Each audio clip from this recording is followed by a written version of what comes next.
أعوذ بالله من الشيطان الرجيم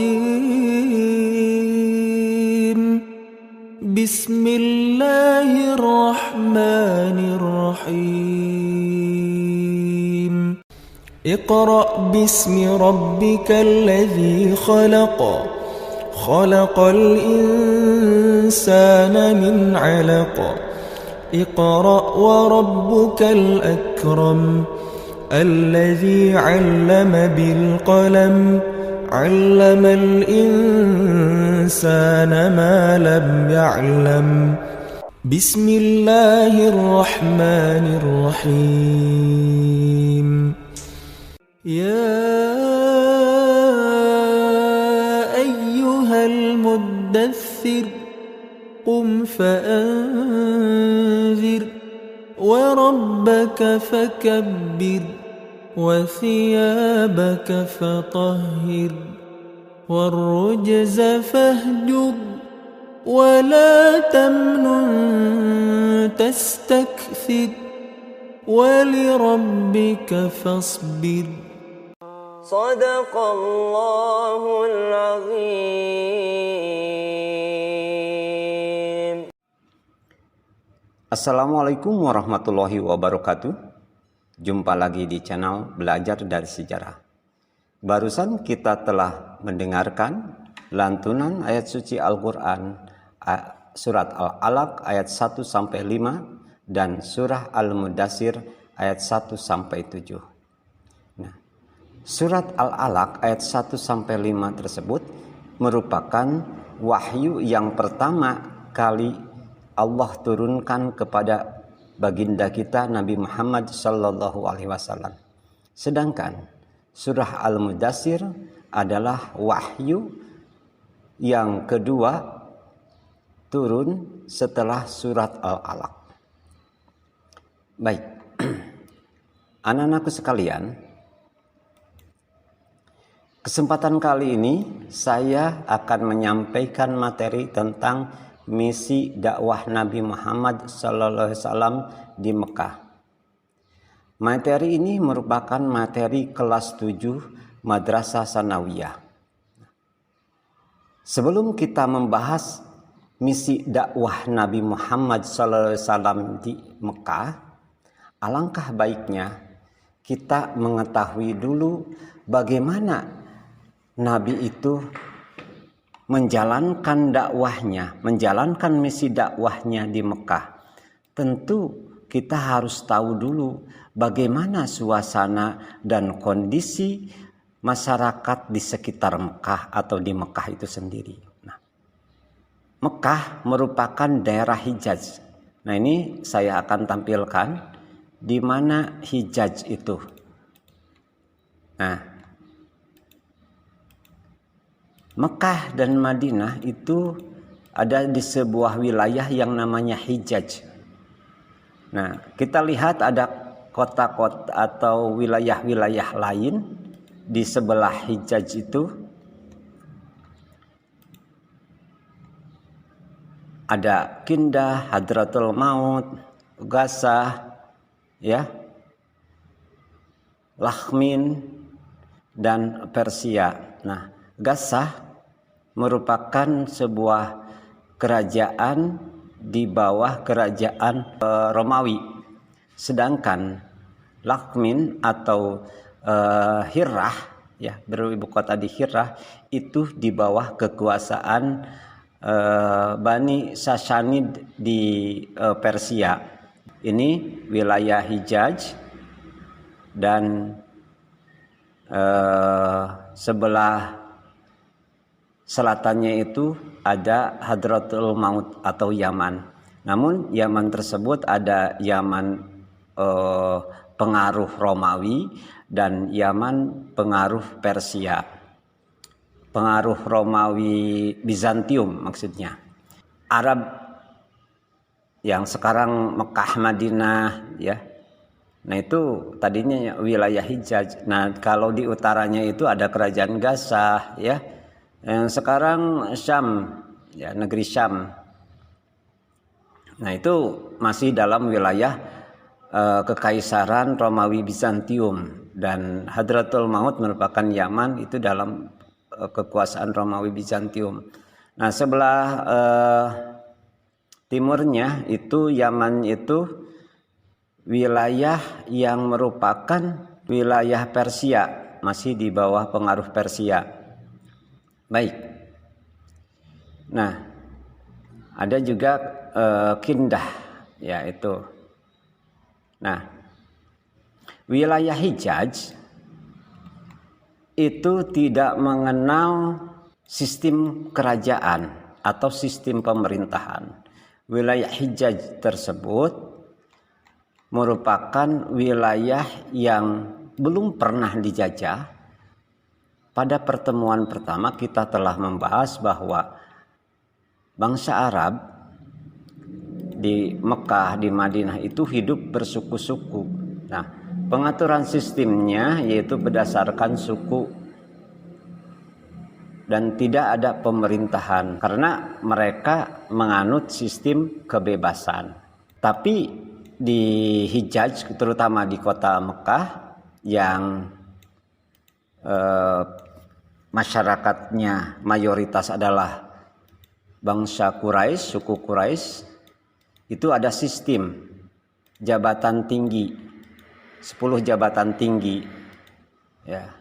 Ada hijabah atau penjaga kunci Ka'bah, juru kunci Ka'bah, sikoyah, penjaga air mata Zam-Zam, diat, kekuasaan hakim sipil, syirapah, ya, kekuasaan urusan negara atau duta, liwa, jabatan ketentaraan, rifadah, pengurus pajak bagi fakir miskin, ridwah, jabatan ketua dewan, kaiman, pengurus balai musyawarah, khazinah, jabatan administrasi keuangan, dan azlim, jabatan penjaga panah para peramal. Nah, ini 10 jabatan di suku Quraisy. Nabi Muhammad SAW diangkat sebagai Nabi dan Rasul pada tanggal 17 Ramadan 13 tahun sebelum hijrah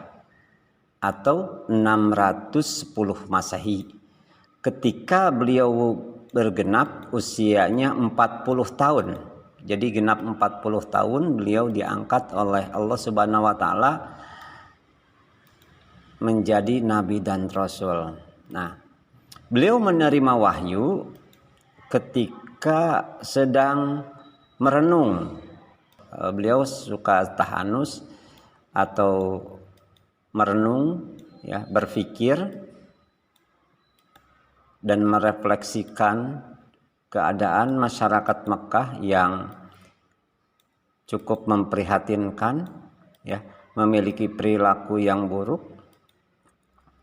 Beliau memikirkan masyarakat Mekah yang memiliki perilaku dan tabiat buruk pada saat itu, sehingga Allah Subhanahu wa taala pada sebuah malam, yaitu pada tanggal 17 Ramadan,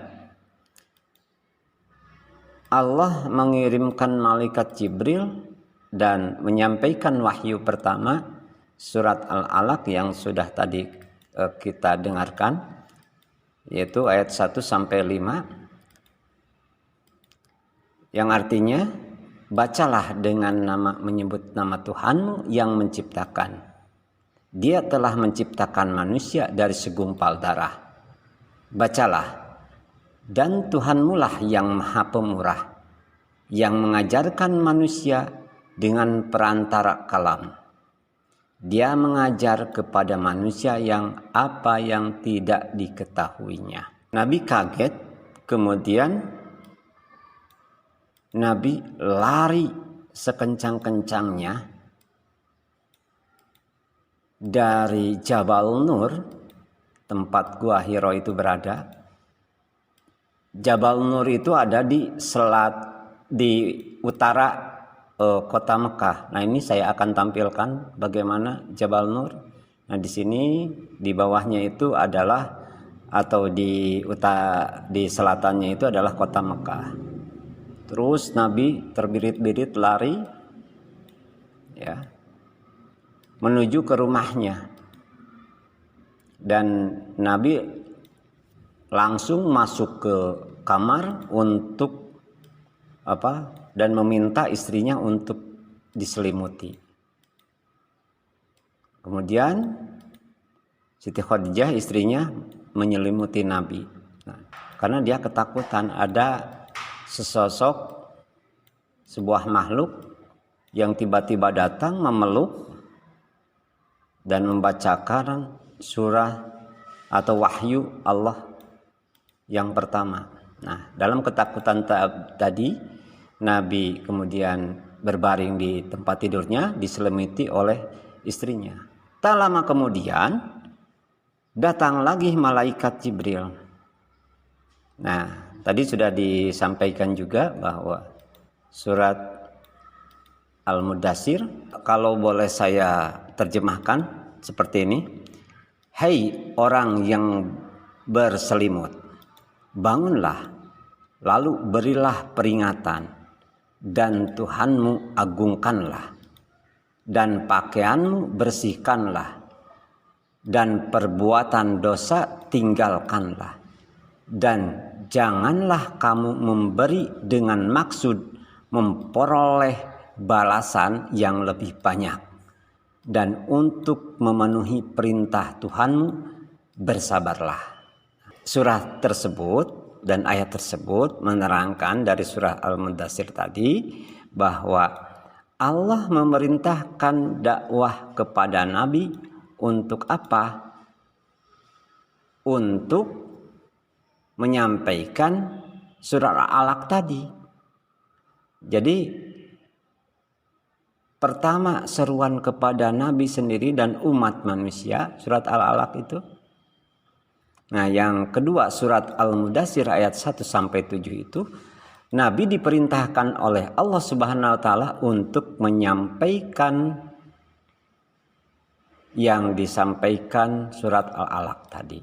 Kemudian Nabi, karena perintah Allah tadi, maka Nabi menyampaikan apa yang diperintahkan oleh Allah seperti dalam surat Al-Alaq tadi. Nah, maka mulailah beliau menyampaikan dakwah secara sembunyi-sembunyi, ya, seperti dalam surat Al-Syu'ara ayat 214 yang berbunyi, Bismillahirrahmanirrahim.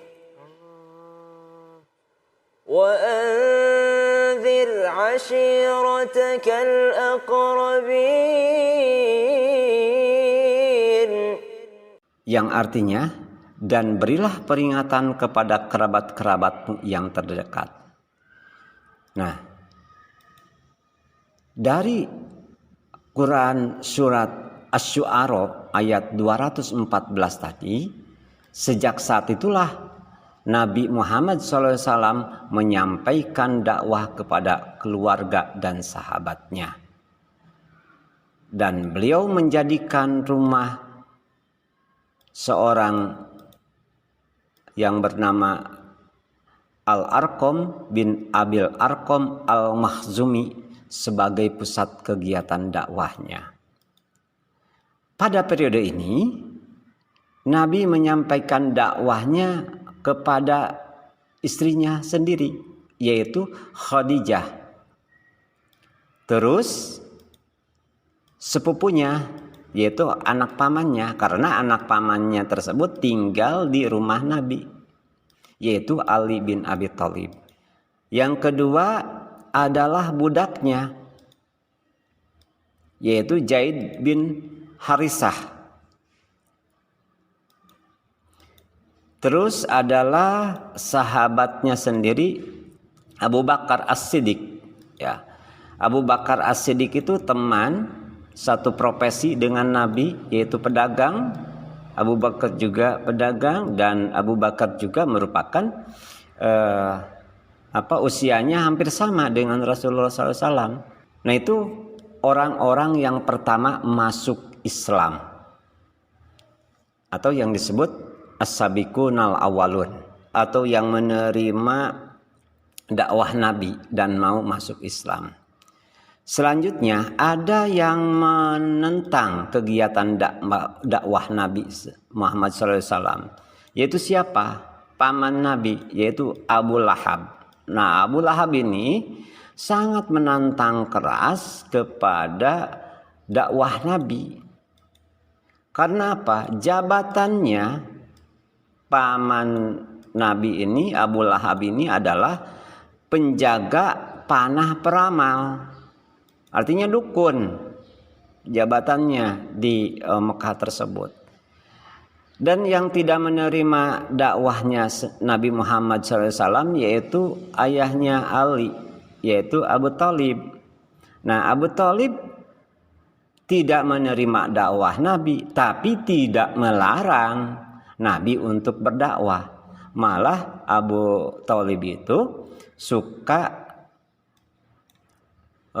menjaga Nabi Muhammad SAW, karena Abu Thalib itu adalah juru kunci atau penjaga Ka'bah atau hijabah.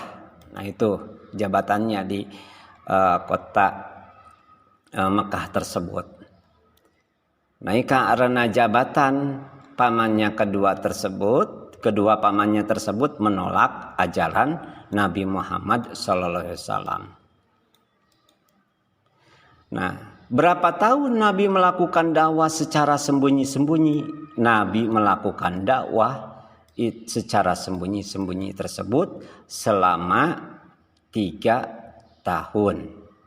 Nah, sampai turun surah Al-Hijr ayat 94 yang artinya, maka sampaikanlah olehmu secara terang-terangan segala apa yang diperintahkan kepadamu dan berpalinglah dari orang-orang musyrik.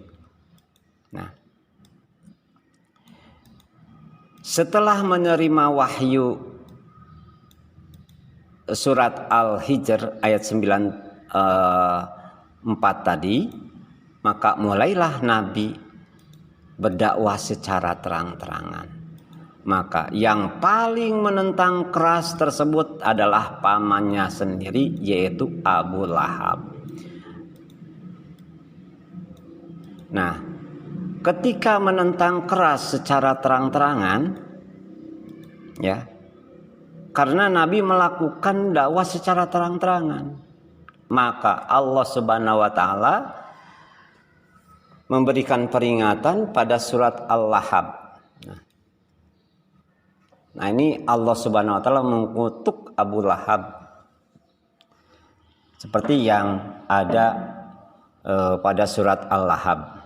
Nah, sampai sekarang kutukan tersebut Abu Lahab itu kuburannya bau busuk, ya, bau busuk kuburannya. Kalau di dekat kota Mekah, ya, ada sebuah bangunan, sebuah rumah di sebuah bukit. Sampai sekarang kuburannya tersebut bau busuk. Saya akan tampilkan dalam gambarnya seperti saya ambil dari channelnya seorang YouTuber Indonesia yang tinggal di Arab. Nah, ini gambarnya. Nabi Muhammad menerima wahyu Allah diturunkan secara berangsur-angsur selama 13 tahun di kota Mekah, yaitu pada 610 Masehi sampai 622 Masehi, atau sampai Nabi Muhammad SAW melakukan hijrah. Maka surah Al-Quran atau wahyu Al-Quran yang disampaikan oleh Allah ketika di Mekah dan sekitarnya itu disebut surat Makiyah. Itu sebanyak 4.726 ayat, meliputi 89 surat. Itu surat Makiyah. Selebihnya adalah surat Madaniyah karena turunnya di kota Madinah dan sekitarnya. Mungkin itu saja yang saya sampaikan. Terima kasih. Wabillahi taufiq wal hidayah. Wassalamualaikum warahmatullahi wabarakatuh.